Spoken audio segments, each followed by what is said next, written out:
Hello and welcome to World Business Report on the BBC World Service. Will Bain with you today. Thanks so much for being with us.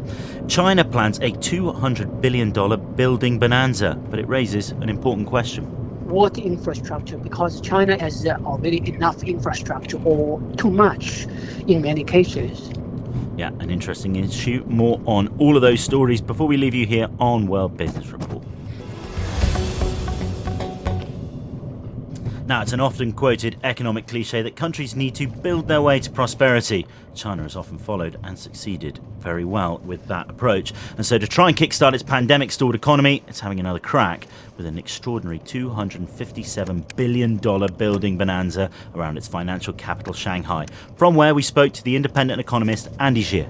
Yeah, I think that the government has been talking about new infrastructure stimulus for the economy again. As you know, there is zero COVID, and also the property market is being deflating. So the economy is weak. So the government is going to its old playbook to get an infrastructure investment going again. Right, build their way back to prosperity. Yeah, I think that the issue is that what infrastructure? Because China has already enough infrastructure, or too much in many cases. Right, we've heard about so-called white elephant projects, roads to nowhere, airports in towns that don't really need airports. Is that your fear a little bit about some of this? Yeah, I think that the issue is when you put infrastructure in poor places, you generate economic activities through investment. But once the infrastructure is down, what are you going to do with it? But in the case of Shanghai, the Yangtze River Delta, it is a very prosperous place and a very productive place. And it makes a big contribution to the central government budget.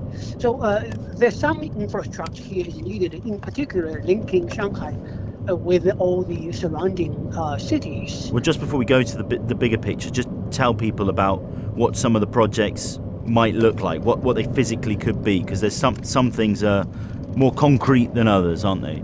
Shanghai is kind of not really by the coast. It's a coastal city, but the city downtown is a bit far away from the coast.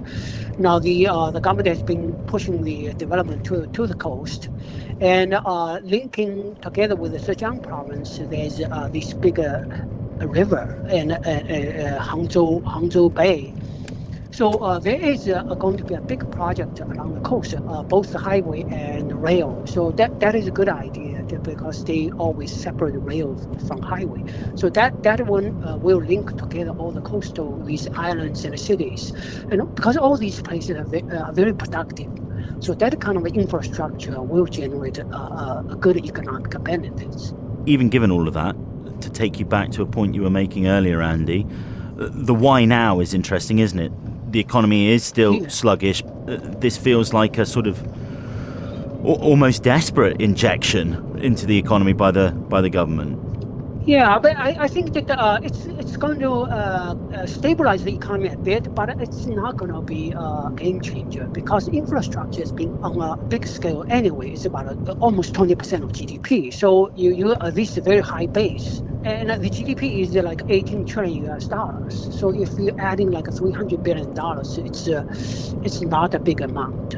And you consider the headwind. The headwind is like your property market, the sales, new residential property sales being averaging 15% of GDP.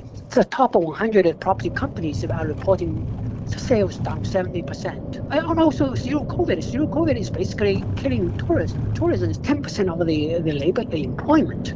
It's basically gone. So we're talking about very big numbers here. 15% property side and 10% domestic tourism side.